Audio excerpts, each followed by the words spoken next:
ओम शांति 8 मार्च 2025।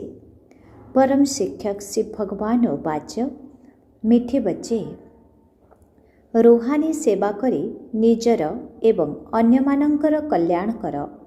बाबांक प्रति सच्चा हृदयर स्नेह रख, तेबे बाबांक हृदय स्थान मिलिजिव। आजिर प्रश्न, देही अभिमानी हेबार परिश्रम क्यों माने करि परिबे? देही अभिमानी आत्मार लक्षण मान सुनाओ। उत्तर, जो मानकर पाठपढ़ा प्रति एवं बाबांक प्रति अतूट स्नेह रही से माने देही अभिमानी हेबा पई परिश्रम करि पारिबे। सेमानंकर स्वभाव बहुत शीतल होइथिबो, काहा सहित अधिक कथावार्ता करू नथिबे। सेमानंकर बाबांक सहित स्नेह रहिथिबो, चाली चलन मध्य बहुत रयाल होइथिबो। सेमानंक भितरे निशा रहिथिबो जे आमको भगवान पाठ पढ़ाउछंती, आमे तांकर संतान। सेमाने बहुत सुखदायी होइथिबे एवं प्रत्येक पादरे श्रीमत आधार चालुथिबे। ओम शांति। संतान मानंको सेवा समाचार मध्य सुनिबा दरकार। पुणी जो मुख्य मुख्य सेवाधारी महारथी अछंती सेमानंको राय देवा उचित। बाबा जानिछंती सर्विसेबल संतान मानंकर ही विचार सागर मंथन चलिबो। मेला बा प्रदर्शनीर उद्घाटन काहा द्वारा कराइबो? केउ केउ पॉइंट्स अन्य मानंको सुनाइबा दरकार। जदि शंकराचार्य आदि तुमर एही कथा को बुझी जिबे, तेबे कहिबे एमानंकर ज्ञान तो बहुत उच्च, तेणु एमानंकर शिक्षादाता मध्य केही तीक्ष्ण ज्ञानी जना पड़ुछंती। भगवान पाठ पढ़ाउछंती ए कथा तो सेमाने मानिबे नाही। तेणु प्रदर्शनी आदिर उद्घाटन करिबा पाई जो माने आसुछंती सेमानंकु कौन कौन बुझाउछंती से समाचार समस्तंकु बताइबा दरकार, अथवा टेप्रे संक्षिप्तरे रेकर्ड करिबा दरकार। जेपरी गंगे दादी शंकराचार्य को बुझाइथिले, सेहीपरि सर्विसेबल संतान माने तो बाबांकर हृदय रे बसी थांती। एपरि तो स्थूल सेवा मध्य रहिछि, किंतु बाबांकर ध्यान आत्मिक सेवा प्रति जाउछि, जहा द्वारा बहुतंकर कल्याण हेउछि। जदिओ प्रत्येक कथारे कल्याण रहिछि, ब्रह्मा भोजन प्रस्तुत करिबारे मध्य कल्याण अछि, जदि जोगयुक्त होई प्रस्तुत करि पारिबे। एहीपरि जोगयुक्त होई भोजन प्रस्तुत करिला बाला रहिले भंडार रे बहुत शांति रहिबो। जदि जोगर यात्रा रे रहिबे, तेबे केही भी आसिले तांको संगे संगे बुझाई पारिबे। बाबा जानी पारंती केउ माने सर्विसेबल संतान, जेउ माने अन्य मानंकु मध्य बुझाई पारिबे। तेणु सेही मानंकु ही सर्वदा सेवा करिबा पई डाकी थांते। तेबे सेवाधारी माने ही बाबांकर हृदय रे बसी थांते।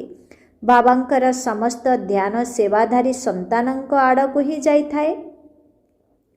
केही तो सम्मुखरे मुरली शुणुथिले भी किछि बुझी पारु नाहंती।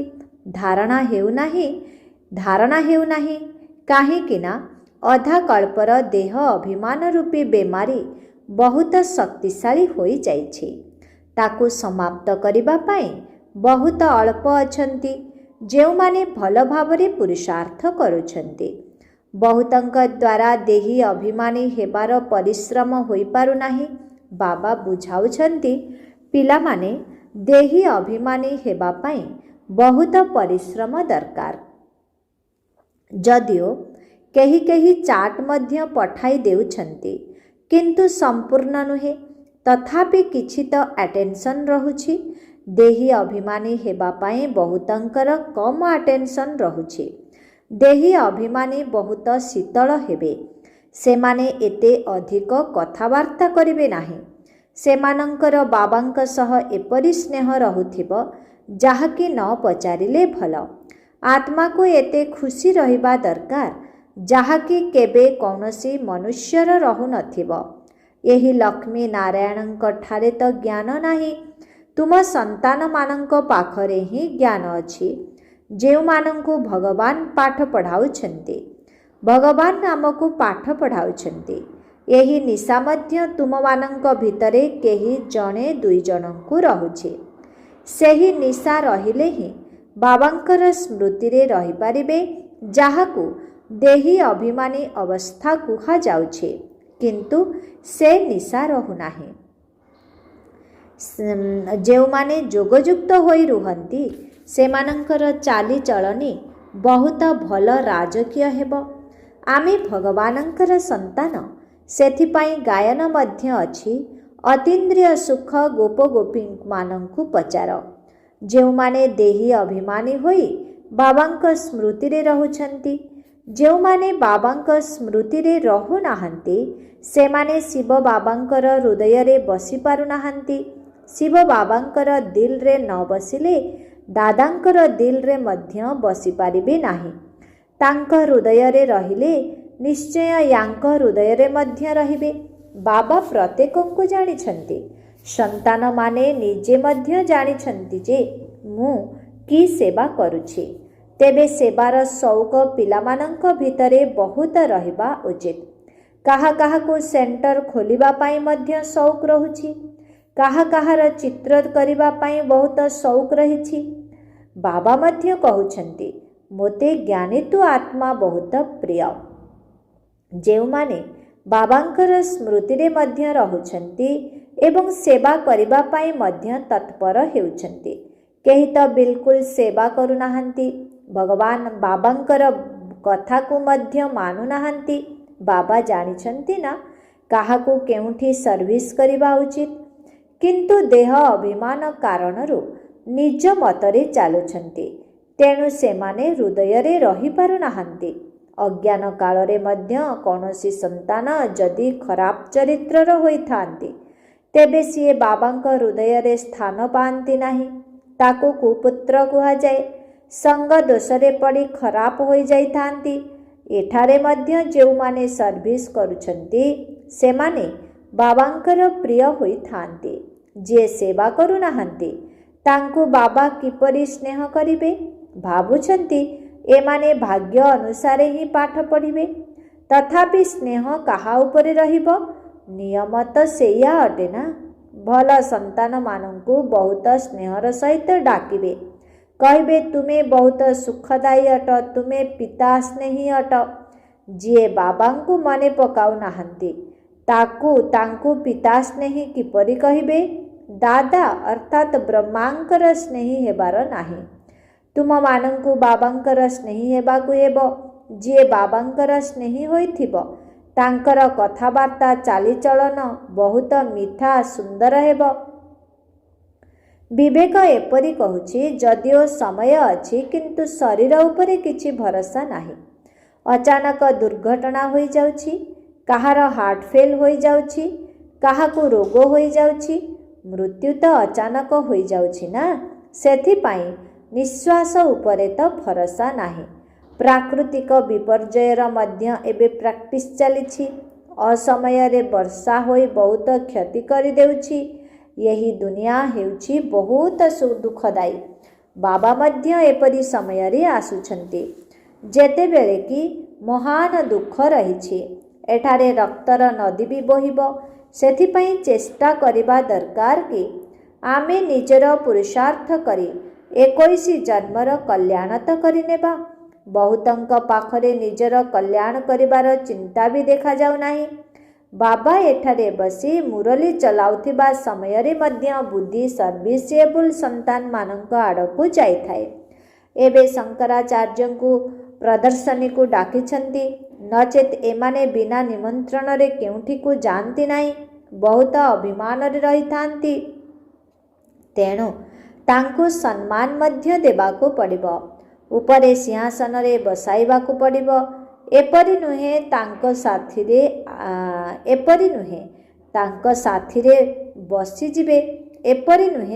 ସାଥିରେ ବସିଯିବେ। ନା, ତାଙ୍କୁ ବହୁତ ସମ୍ମାନ ଦରକାର। ଯଦି ନିରହଙ୍କାରୀ ହୋଇଥିବେ ତେବେ ଚାନ୍ଦିର ସିଂହାସନ ମଧ୍ୟ ତ୍ୟାଗ କରିଦେବେ। ଦେଖ ବାବା କେତେ ସାଧାରଣ ଭାବରେ ରହୁଛନ୍ତି। ତାଙ୍କୁ କେହି ଜାଣିନାହାନ୍ତି। ତୁମମାନଙ୍କ ମଧ୍ୟରେ ବି କେହି ଅଳ୍ପ ଜାଣିଛନ୍ତି ବାବା କେତେ ନିରହଙ୍କାରୀ ଅଟନ୍ତି। ଏହା ତ ହେଉଛି ପିତା ଏବଂ ସନ୍ତାନର ସମ୍ବନ୍ଧ। ଯେପରି ଲୌକିକ ପିତା ନିଜ ସନ୍ତାନମାନଙ୍କ ସହିତ ରହୁଛନ୍ତି, ଖାଉଛନ୍ତି, ଖୁଆଉଛନ୍ତି, ସେହିପରି ଇଏ ହେଉଛନ୍ତି ବେହଦର ପିତା। ସନ୍ନ୍ୟାସୀ ଆଦିଙ୍କୁ ପିତାଙ୍କର ସ୍ନେହ ମିଳୁନାହିଁ। ତୁମେମାନେ ଜାଣିଛ, କଳ୍ପ କଳ୍ପ ଆମକୁ ବେହଦ ବାବାଙ୍କର ସ୍ନେହ ମିଳୁଛି। ବାବା ଆମକୁ କଣ୍ଟାରୁ ଫୁଲ କରିବା ପାଇଁ ବହୁତ ପରିଶ୍ରମ କରୁଛନ୍ତି, କିନ୍ତୁ ଡ୍ରାମା ଅନୁସାରେ ସମସ୍ତେ ତ ଫୁଲ ହେଉନାହାନ୍ତି। ଆଜି ବହୁତ ଭଲ ଅଛନ୍ତି, କାଲି ବିକାରୀ ହୋଇଯାଉଛନ୍ତି। ତେଣୁ ବାବା କହୁଛନ୍ତି, ଯଦି ଭାଗ୍ୟରେ ନାହିଁ ତେବେ ଆଉ କ'ଣ କରାଯିବ? ବହୁତଙ୍କର ଖରାପ ଚଳଣି ହୋଇଯାଉଛି, ଆଜ୍ଞାର ଉଲ୍ଲଙ୍ଘନ କରୁଛନ୍ତି। ଈଶ୍ୱରଙ୍କର ମତରେ ଯଦି ନ ଚାଲିଲେ ତେବେ ତାଙ୍କର ଅବସ୍ଥା କ'ଣ ହେବ? ଉଚ୍ଚରୁ ଉଚ୍ଚ ହେଉଛନ୍ତି ଏକମାତ୍ର ବାବା, ଆଉ କେହି ନୁହନ୍ତି। ଯଦି ଦେବତାମାନଙ୍କର ଚିତ୍ର ଦେଖାଯିବ ତେବେ ଏହି ଲକ୍ଷ୍ମୀ ନାରାୟଣ ହିଁ ଉଚ୍ଚରୁ ଉଚ୍ଚ ଅଟନ୍ତି। କିନ୍ତୁ ମନୁଷ୍ୟ ଏକଥା ମଧ୍ୟ ଜାଣିନାହାନ୍ତି ଯେ ଏମାନଙ୍କୁ ଏପରି କିଏ କରିଛନ୍ତି। ବାବା ତୁମ ସନ୍ତାନମାନଙ୍କୁ ରଚୟିତା ଏବଂ ରଚନାର ଜ୍ଞାନ ଭଲ ଭାବରେ ବସି ବୁଝାଉଛନ୍ତି। ଏବେ ତୁମମାନଙ୍କୁ ତ ତୁମର ଶାନ୍ତିଧାମ ସୁଖଧାମ ହିଁ ସ୍ମୃତିରେ ରହୁଛି। ଭଲ ସେବାଧାରୀମାନଙ୍କର ନାମ ମଧ୍ୟ ସ୍ମୃତିରେ ଆସିଯାଉଛି। ନିଶ୍ଚୟ ଯିଏ ବାବାଙ୍କର ଆଜ୍ଞାକାରୀ ସନ୍ତାନ ହୋଇଥିବେ ତାଙ୍କ ଆଡ଼କୁ ହିଁ ମନ ଯିବ। ବେହଦର ବାବା ଥରେ ମାତ୍ର ଆସୁଛନ୍ତି। ଲୌକିକ ପିତା ତ ଜନ୍ମ ଜନ୍ମାନ୍ତର ମିଳୁଛନ୍ତି, ସତ୍ୟଯୁଗରେ ମଧ୍ୟ ମିଳିବେ, କିନ୍ତୁ ସେଠାରେ ଏହି ବାବା ମିଳିବେ ନାହିଁ। ଏହି ପାଠପଢ଼ା ଦ୍ୱାରା ତୁମେ ଉଚ୍ଚ ପଦ ପାଉଛ। ଏହା ମଧ୍ୟ ତୁମେ ସନ୍ତାନମାନେ ହିଁ ଜାଣିଛ ଯେ ଆମେ ନୂଆ ଦୁନିଆ ପାଇଁ ବାବାଙ୍କ ପାଖରେ ପାଠ ପଢ଼ୁଛୁ। ଏକଥା ବୁଦ୍ଧିରେ ରହିବା ଦରକାର ଏବଂ ଏହା ବହୁତ ସହଜ ମଧ୍ୟ। ଧରିନିଅ ବାବା ଖେଳୁଛନ୍ତି, ସେହି ସମୟରେ ହଠାତ୍ କେହି ଜଣେ ଆସିଗଲେ, ତେବେ ବାବା ସଙ୍ଗେ ସଙ୍ଗେ ସେହିଠାରେ ହିଁ ତାଙ୍କୁ ଜ୍ଞାନ ଦେବାରେ ଲାଗିଯାଆନ୍ତି ଯେ ବେହଦର ବାବାଙ୍କୁ ଜାଣିଛ, ବାବା ଆସିଛନ୍ତି ପୁରୁଣା ଦୁନିଆକୁ ନୂଆ କରିବା ପାଇଁ, ସେଥିପାଇଁ ରାଜଯୋଗ ଶିଖାଉଛନ୍ତି। ତେବେ ଏହି ଶିକ୍ଷା ଭାରତବାସୀଙ୍କୁ ହିଁ ଦେବାକୁ ହେବ। ଭାରତ ହିଁ ସ୍ୱର୍ଗ ଥିଲା, ଯେଉଁଠାରେ ଏହି ଦେବୀ ଦେବତାମାନଙ୍କର ରାଜ୍ୟ ଥିଲା। ଏବେ ତ ନର୍କ ଅଟେ। ଏହି ନର୍କକୁ ପୁଣି ସ୍ୱର୍ଗ ବାବା ହିଁ କରିବେ। ଏହିପରି ମୁଖ୍ୟ କଥା ସବୁ ମନେ ପକାଇ କେହି ବି ଆସିଲେ ତାଙ୍କୁ ବସି ବୁଝାଅ, ତେବେ ସେମାନେ ବହୁତ ଖୁସି ହୋଇଯିବେ।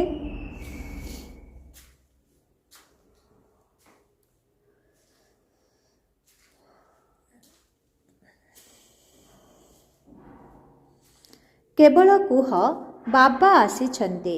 ଏହା ସେହି ମହାଭାରତ ଲଢ଼େଇ ଯାହାର ଗାୟନ ଗୀତାରେ କରାଯାଇଛି। ଗୀତାର ଭଗବାନ ଆସିଥିଲେ, ଗୀତା ଶୁଣାଇଥିଲେ। କାହିଁକି? ମନୁଷ୍ୟମାନଙ୍କୁ ଦେବତା କରିବା ପାଇଁ। ବାବା କହୁଛନ୍ତି, କେବଳ ମୋତେ ଏବଂ ବର୍ଷାକୁ ମନେ ପକାଅ। ଏହା ଦୁଃଖଧାମ ଅଟେ। ଏତିକି କଥା ବୁଦ୍ଧିରେ ରହିଲେ ମଧ୍ୟ ଖୁସି ରହିବ। ଆମେ ଆତ୍ମା ବାବାଙ୍କ ସହିତ ଶାନ୍ତିଧାମକୁ ଯିବୁ। ପୁଣି ସେଠାରୁ ପାଠ କରିବା ପାଇଁ ପ୍ରଥମେ ସୁଖଧାମକୁ ଆସିବୁ। ଯେପରି କଲେଜର ବିଦ୍ୟାର୍ଥୀମାନେ ଭାବିଥାନ୍ତି, ଆମେ ଏହି ପାଠ ପଢ଼ୁଛୁ, ପୁଣି ଏହିପରି ହେବୁ, ବାରିଷ୍ଟର ହେବୁ ଅଥବା ପୁଲିସ ସୁପରିଟେଣ୍ଡେଣ୍ଟ ହେବୁ, ଏତେ ପଇସା ରୋଜଗାର କରିବୁ। ତାଙ୍କର ଖୁସିର ପାରଦ ଚଢ଼ି ରହିଥାଏ। ତୁମ ସନ୍ତାନମାନଙ୍କୁ ମଧ୍ୟ ଏହି ଖୁସି ରହିବା ଦରକାର। ଆମେ ବେହଦର ବାବାଙ୍କ ଠାରୁ ଏହି ବର୍ଷା ପାଉଛୁ, ପୁଣି ଆମେ ସ୍ୱର୍ଗରେ ନିଜର ମହଲ ତିଆରି କରିବୁ। ସାରା ଦିନ ବୁଦ୍ଧିରେ ଏହି ଚିନ୍ତନ ରହିଲେ ଖୁସି ବି ରହିବ। ନିଜର ଏବଂ ଅନ୍ୟମାନଙ୍କର ମଧ୍ୟ କଲ୍ୟାଣ କରିପାରିବ। ଯେଉଁ ପିଲାମାନଙ୍କ ପାଖରେ ଜ୍ଞାନଧନ ଅଛି, ତାଙ୍କର କର୍ତ୍ତବ୍ୟ ହେଉଛି ଦାନ କରିବା। ଯଦି ଧନ ଅଛି, ଦାନ କରୁନାହାନ୍ତି, ତେବେ ତାଙ୍କୁ ଅଲକ୍ଷଣା କୁହାଯିବ। ତାଙ୍କ ପାଖରେ ଧନ ଥାଇ ମଧ୍ୟ ନଥିବା ସଙ୍ଗେ ସମାନ। ଯଦି ଧନ ଥିବ, ତେବେ ନିଶ୍ଚୟ ଦାନ କରିବା ଦରକାର। ଯେଉଁମାନେ ଭଲ ଭଲ ମହାରଥୀ ସନ୍ତାନ ଅଛନ୍ତି ସେମାନେ ସର୍ବଦା ବାବାଙ୍କର ହୃଦୟରେ ବସି ରହିଛନ୍ତି। କାହା କାହା ପାଇଁ ଚିନ୍ତା ରହୁଛି, ଇଏ ବୋଧହୁଏ ଭାଙ୍ଗି ପଡ଼ିବେ। ପରିବେଶ ସେହିପରି ଅଟେ। ଦେହର ଅହଙ୍କାର ବହୁତ ଚଢ଼ି ରହିଥାଏ। ଏହିପରି ଜଣାଯାଏ ଯେପରି କୌଣସି ସମୟରେ ମଧ୍ୟ ହାତ ଛାଡ଼ିଦେଇ ଯାଇ ନିଜ ଘରେ ରହିବେ। ଯଦିଓ ମୁରଲୀ ବହୁତ ଭଲ ଚଲାଉଛନ୍ତି କିନ୍ତୁ ଦେହ ଅଭିମାନ ବହୁତ ଅଛି। ବାବା ଟିକିଏ ବି ସାବଧାନୀ ଦେଲେ ତୁରନ୍ତ ଭାଙ୍ଗି ପଡ଼ିବେ।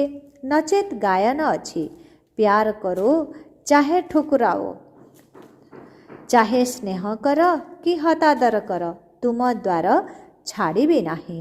ଏଠାରେ ବାବା ଠିକ୍ କଥା କହୁଛନ୍ତି, ତଥାପି ମଧ୍ୟ ରାଗି ଯାଉଛନ୍ତି। ଏପରି ସନ୍ତାନ ମଧ୍ୟ ଅଛନ୍ତି, କେହି ତ ଭିତରେ ଭିତରେ ବହୁତ ଧନ୍ୟବାଦ କରୁଛନ୍ତି, କେହି ଭିତରେ ଭିତରେ ଜଳି ମରୁଛନ୍ତି। ମାୟାର ଦେହ ଅଭିମାନ ବହୁତ ଅଛି। ଏପରି କେତେକ ସନ୍ତାନ ମଧ୍ୟ ଅଛନ୍ତି ଯିଏକି ମୁରଲୀ ଶୁଣୁନାହାନ୍ତି। ଆଉ କେହି ତ ମୁରଲୀ ବିନା ରହିପାରୁନାହାନ୍ତି, ମୁରଲୀ ପଢ଼ୁନାହାନ୍ତି। ନିଜ ଜିଦ୍ରେ ଅଛନ୍ତି କି ଆମ ପାଖରେ ତ ବହୁତ ଜ୍ଞାନ ଅଛି, କିନ୍ତୁ ବାସ୍ତବରେ କିଛି ଜ୍ଞାନ ନାହିଁ। ତେଣୁ ଯେଉଁଠାରେ ଶଙ୍କରାଚାର୍ଯ୍ୟ ଆଦି ପ୍ରଦର୍ଶନୀକୁ ଆସୁଛନ୍ତି, ସର୍ଭିସ୍ ଭଲ ହେଉଛି, ତେବେ ସେହି ସମାଚାର ସମସ୍ତଙ୍କ ନିକଟକୁ ପଠାଇ ଦେବା ଦରକାର, ଯାହାଦ୍ୱାରା ସମସ୍ତଙ୍କୁ ଜଣାପଡ଼ିଯାଉ କି କିପରି ସର୍ଭିସ୍ ହେଲା।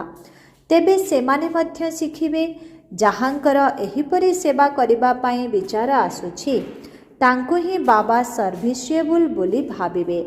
ସେବାରେ କେବେ ଥକିଯିବା ଉଚିତ ନୁହେଁ। ତେବେ ଏହା ତ ବହୁତଙ୍କର କଲ୍ୟାଣ କରିବା ହେଲା ନା। ବାବାଙ୍କୁ ତ ଏହି ଚିନ୍ତା ରହୁଛି ଯେ ସମସ୍ତଙ୍କୁ ଏହି ଜ୍ଞାନ ମିଳୁ, ସନ୍ତାନମାନଙ୍କର ମଧ୍ୟ ଉନ୍ନତି ହେଉ। ବାବା ପ୍ରତିଦିନ ମୁରଲୀରେ ବୁଝାଉଛନ୍ତି, ଏହି ରୁହାନୀ ସର୍ଭିସ୍ ହେଉଛି ମୁଖ୍ୟ। ଶୁଣିବା ଏବଂ ଶୁଣାଇବାର ସଉକ ମଧ୍ୟ ରହିବା ଦରକାର। ବ୍ୟାଜ୍ ଲଗାଇ ସବୁଦିନ ମନ୍ଦିରକୁ ଯାଇ ବୁଝାଅ, ଏମାନେ ଲକ୍ଷ୍ମୀ ନାରାୟଣ କେମିତି ହେଲେ, ଏମାନେ ପୁଣି କେଉଁଆଡ଼େ ଗଲେ, କିପରି ରାଜ୍ୟଭାଗ୍ୟ ପାଇଲେ। ମନ୍ଦିର ଦ୍ୱାରରେ ଯାଇ ବସ, କେହି ବି ଆସିଲେ କୁହ, ଏହି ଲକ୍ଷ୍ମୀ ନାରାୟଣ କିଏ? ଏମାନଙ୍କର ଭାରତରେ କେବେ ରାଜ୍ୟ ଥିଲା? କାହାଣୀ ଅଛି, ହନୁମାନ ମଧ୍ୟ ଯାଇ ଜୋତା ରଖିବା ସ୍ଥାନରେ ବସୁଥିଲେ ନା। ତାହାର ରହସ୍ୟ ମଧ୍ୟ ରହିଛି। ଦୟା ଲାଗୁଛି, ବାବା ସର୍ଭିସର ବହୁତ ଉପାୟ ବତାଉଛନ୍ତି, କିନ୍ତୁ କେହି ବହୁତ କଷ୍ଟରେ କାର୍ଯ୍ୟକାରୀ କରୁଛନ୍ତି। ସର୍ଭିସ୍ ବହୁତ ଅଛି। ତୁମମାନଙ୍କୁ ଅନ୍ଧମାନଙ୍କର ବାଡ଼ି ହେବାକୁ ପଡ଼ିବ। ଯିଏ ସର୍ଭିସ୍ କରୁନାହାନ୍ତି ସେମାନଙ୍କର ବୁଦ୍ଧି ସ୍ୱଚ୍ଛ ରହୁନାହିଁ, ତେବେ ସେମାନଙ୍କର ଧାରଣା ହେଉନାହିଁ। ନଚେତ୍ ସେବା କରିବା ବହୁତ ସହଜ। ତୁମେ ଏହି ଜ୍ଞାନରତ୍ନର ଦାନ କରୁଛ। ଯଦି କେହି ସାହୁକାର ଆସୁଛନ୍ତି, ତେବେ ତାଙ୍କୁ କୁହ, ଆମେ ଏହି ଉପହାର ଆପଣଙ୍କୁ ଦେଉଛୁ, ଏହାର ଅର୍ଥ ମଧ୍ୟ ଆପଣଙ୍କୁ ବୁଝାଉଛୁ। ବାବା ଏହି ବ୍ୟାଜ୍ର ବହୁତ ଆଦର କରୁଛନ୍ତି, ଆଉ କାହାର ଏତେ ଆଦର ନାହିଁ। ଏଥିରେ ବହୁତ ଭଲ ଜ୍ଞାନ ଭରି ହୋଇ ରହିଛି। ଯଦି କାହା ଭାଗ୍ୟରେ ନାହିଁ, ତେବେ ବାବା ମଧ୍ୟ କ'ଣ କରିପାରିବେ? ବାବାଙ୍କୁ ଏହି ପାଠପଢ଼ାକୁ ଛାଡ଼ିବା, ଏହା ତ ବାବାଙ୍କୁ ଏବଂ ପାଠପଢ଼ାକୁ ଛାଡ଼ିବା, ଏହା ତ ବଡ଼ରୁ ବଡ଼ ଆତ୍ମହତ୍ୟା ଅଟେ। ବାବାଙ୍କର ହୋଇ ପୁଣି ଛାଡ଼ପତ୍ର ଦେଇଦେବା, ଏହାଠାରୁ ମହାପାପ ଆଉ କିଛି ନାହିଁ। ସେମାନଙ୍କ ସଦୃଶ ମୂର୍ଖ କେହି ନାହାନ୍ତି। ସନ୍ତାନମାନଙ୍କୁ ଶ୍ରୀମତରେ ଚାଲିବା ଉଚିତ ନା। ତୁମର ବୁଦ୍ଧିରେ ଅଛି ଯେ ଆମେ ବିଶ୍ୱର ମାଲିକ ହେବୁ, ଏହା କୌଣସି କମ୍ କଥା ନୁହେଁ। ଯେତେ ଯୋଗଯୁକ୍ତ ହୋଇ ରହିବ, ସେତେ ଖୁସି ମଧ୍ୟ ରହିବ। ଯୋଗଯୁକ୍ତ ହୋଇ ନ ରହିଲେ ପାପ ଭସ୍ମ ହେବ ନାହିଁ। ଯଦି ବାବାଙ୍କର ପୋଷ୍ୟ ହୋଇଛ, ତେବେ ଖୁସିର ପାରଦ ଚଢ଼ି ରହିବା ଦରକାର। କିନ୍ତୁ ମାୟା ବହୁତ ବିଘ୍ନ ପକାଉଛି, ଦୁର୍ବଳମାନଙ୍କୁ ଖସାଇ ଦେଉଛି। ଯିଏ ବାବାଙ୍କର ଶ୍ରୀମତ ଅନୁସାରେ ଚାଲୁନାହାନ୍ତି, ସେମାନେ କି ପଦ ପାଇବେ? ଅଳ୍ପ ମତ ନେଲେ ପୁଣି ସେହିପରି ହାଲକା ଅର୍ଥାତ୍ ଛୋଟ ପଦ ପାଇବେ। ଶ୍ରୀମତରେ ଭଲ ଭାବରେ ଚାଲିଲେ ଉଚ୍ଚ ପଦ ପାଇବେ। ଏଠାରେ ବେହଦର ରାଜଧାନୀ ସ୍ଥାପନ ହେଉଛି। ଏଥିରେ ଖର୍ଚ୍ଚ ଆଦିର ମଧ୍ୟ କିଛି କଥା ନାହିଁ। କୁମାରୀମାନେ ଆସୁଛନ୍ତି, ନିଜେ ଶିଖି ପୁଣି ବହୁତଙ୍କୁ ନିଜ ସମାନ କରୁଛନ୍ତି। ଏଥିରେ ଫି ଅର୍ଥାତ୍ ପାଉଣା ଆଦିର କଥା ନାହିଁ। ବାବା କହୁଛନ୍ତି ତୁମକୁ ସ୍ୱର୍ଗର ବାସାଇ ଦେଉଛି, ମୁଁ ସ୍ୱର୍ଗରେ ମଧ୍ୟ ଆସୁନାହିଁ। ଶିବ ବାବା ତ ଦାତା ଅଟନ୍ତି ନା, ତାଙ୍କୁ କ'ଣ ପାଉଣା ଦେବ? ଇଏ ତ ସବୁକିଛି ତାଙ୍କୁ ଦେଇଦେଲେ, ଅଧିକାରୀ କରିଦେଲେ। ତା ବଦଳରେ ଦେଖ ରାଜପଦ ମିଳୁଛି ନା। ଇଏ ପ୍ରଥମ ଉଦାହରଣ ଅଟନ୍ତି। ସାରା ବିଶ୍ୱରେ ସ୍ୱର୍ଗର ସ୍ଥାପନା ହେଉଛି, ପଇସାଟିଏ ମଧ୍ୟ ଖର୍ଚ୍ଚ ହେଉନାହିଁ। ଆଚ୍ଛା, ମିଠେ ମିଠେ ଶିଖିଲଧେ ସନ୍ତାନମାନଙ୍କ ପ୍ରତି ମାତୃପିତା ବାପଦାଦାଙ୍କର ମଧୁର ସ୍ନେହ ସମ୍ପନ୍ନ ଶୁଭେଚ୍ଛା ଏବଂ ସୁପ୍ରଭାତ। ଆତ୍ମିକ ପିତାଙ୍କର ଆତ୍ମିକ ସନ୍ତାନମାନଙ୍କୁ ନମସ୍ତେ। ଆତ୍ମିକ ସନ୍ତାନମାନଙ୍କର ଆତ୍ମିକ ପିତାଙ୍କୁ ଓମ୍ ଶାନ୍ତି, ଗୁଡ୍ ମର୍ଣ୍ଣିଂ, ନମସ୍ତେ ନମସ୍ତେ ନମସ୍ତେ ନମସ୍ତେ। ଶୁକ୍ରିୟା ବାବା, ଶୁକ୍ରିୟା। ଓମ୍ ଶାନ୍ତି। ଧାରଣା ପାଇଁ ମୁଖ୍ୟ ସାର। 1 ନମ୍ବର, ପିତା ସ୍ନେହୀ ହେବା ପାଇଁ ବହୁତ ସୁଖଦାୟୀ ହେବାକୁ ପଡ଼ିବ। ନିଜର ବାଣୀ ଏବଂ ଚାଲିଚଳଣିକୁ ବହୁତ ମିଠା ଏବଂ ରାଜକୀୟ ରଖିବାକୁ ହେବ। ସର୍ଭିସେବୁଲ ଅର୍ଥାତ୍ ଯୋଗ୍ୟ ସେବାଧାରୀ ହେବାକୁ ପଡ଼ିବ। ନିରହଙ୍କାରୀ ହୋଇ ସେବା କରିବାକୁ ପଡ଼ିବ। 2 ନମ୍ବର, ପାଠପଢ଼ା ଏବଂ ବାବାଙ୍କୁ ଛାଡ଼ି କେବେ ହେଲେ ଆତ୍ମଘାତୀ ମହାପାପୀ ହେବାର ନାହିଁ।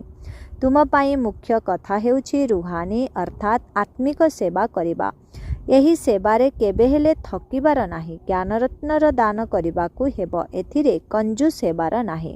ବରଦାନ, ସର୍ବଦା ନିଜର ଧାମ ଏବଂ ନିଜର ସ୍ୱରୂପର ସ୍ମୃତି ଆଧାରରେ ଉପରାମ ସ୍ଥିତିରେ ରହୁଥିବା ପୁରୁଣା ଦୁନିଆଠାରୁ ନ୍ୟାରା ଏବଂ ପ୍ୟାରା ହୁଅ। ନିରାକାରୀ ଦୁନିଆ ଏବଂ ନିରାକାରୀ ରୂପର ସ୍ମୃତି ହିଁ ସର୍ବଦା ନିଆରା ଏବଂ ବାବାଙ୍କର ପ୍ୟାରା କରିଦେଇଥାଏ। ପ୍ରକୃତରେ ଆମେମାନେ ନିରାକାରୀ ଦୁନିଆର ନିବାସୀ ହିଁ ଅଟୁ। ଏଠାରେ ସେବା କରିବା ପାଇଁ ଅବତରିତ ହୋଇଛ। ଆମେମାନେ ଏହି ମୃତ୍ୟୁଲୋକର ନିବାସୀ ନୁହେଁ, ବରଂ ଅବତାର ଅଟୁ। କେବଳ ଏହି ଛୋଟିଆ କଥାଟି ମନେ ରହିଲେ ସ୍ଥିତି ଉପରାମ ହୋଇଯିବ। ଯେଉଁମାନେ ନିଜକୁ ଅବତାର ମନେ ନ କରି ଗୃହସ୍ଥୀ ବୋଲି ଭାବୁଛନ୍ତି, ସେମାନଙ୍କର ଗୃହସ୍ଥୀ ଜୀବନରୂପୀ ଗାଡ଼ି କାଦୁଅ ଭିତରେ ଅଟକି ରହିଥାଏ। କାରଣ ଗୃହସ୍ଥୀ ଅର୍ଥାତ୍ ବୋଝ ଉଠାଇବାର ସ୍ଥିତି, କିନ୍ତୁ ଅବତାର ସମ୍ପୂର୍ଣ୍ଣ ହାଲକା ଅଟେ। ତେଣୁ ନିଜକୁ ଅବତାର ବୋଲି ମନେ କରିବା ଦ୍ୱାରା ନିଜ ଧାମ ଅର୍ଥାତ୍ ସ୍ୱଗୃହ ଏବଂ ସ୍ୱସ୍ୱରୂପ ସର୍ବଦା ସ୍ମୃତିରେ ରହିବ ଏବଂ ତୁମେମାନେ ଉପରାମ ହୋଇଯିବ। ଆଜିର ସ୍ଲୋଗାନ, ବ୍ରାହ୍ମଣ ତାଙ୍କୁ କୁହାଯିବ ଯିଏକି ଶୁଦ୍ଧତାର ସହିତ ବିଧିପୂର୍ବକ ପ୍ରତ୍ୟେକ କାର୍ଯ୍ୟ କରୁଥିବେ। ବ୍ରାହ୍ମଣ ତାଙ୍କୁ କୁହାଯିବ ଯିଏକି ଶୁଦ୍ଧତାର ସହିତ ବିଧିପୂର୍ବକ ପ୍ରତ୍ୟେକ କାର୍ଯ୍ୟ କରୁଥିବେ। ଅବ୍ୟକ୍ତ ଇଶାରା, ସତ୍ୟତା ଏବଂ ସଭ୍ୟତା ରୂପୀ ସଂସ୍କୃତିକୁ ଆପଣାଅ। 8 ନମ୍ବର, ଯିଏ ନିର୍ମାଣ ହୋଇଥିବେ ସେ ନବନିର୍ମାଣ କରିପାରିବେ। ଶୁଭ ଭାବନା ବା ଶୁଭ କାମନାର ବିଜୟ ହିଁ ହେଉଛି ନିମିତ୍ତ ଭାବ ଏବଂ ନିର୍ମାଣ ଭାବ। ତାଙ୍କ ପାଖରେ ହଦ୍ର ମାନ ନଥାଏ, କିନ୍ତୁ ସିଏ ନିର୍ମାଣ ହୋଇଥାନ୍ତି। ବର୍ତ୍ତମାନ ନିଜ ଜୀବନରେ ସତ୍ୟତା ଏବଂ ସଭ୍ୟତାର ସଂସ୍କାର ଧାରଣ କର। ଯଦି ନ ଚାହୁଁଥିଲେ ମଧ୍ୟ କେବେ କେବେ କ୍ରୋଧ ବା ଚିଡ଼ଚିଡ଼ାପଣ ଆସିଯାଉଛି, ତେବେ ହୃଦୟର ସହ କୁହ ମିଠା ବାବା, ତାହେଲେ ଏକ୍ସଟ୍ରା ସହଯୋଗ ମିଳିଯିବ।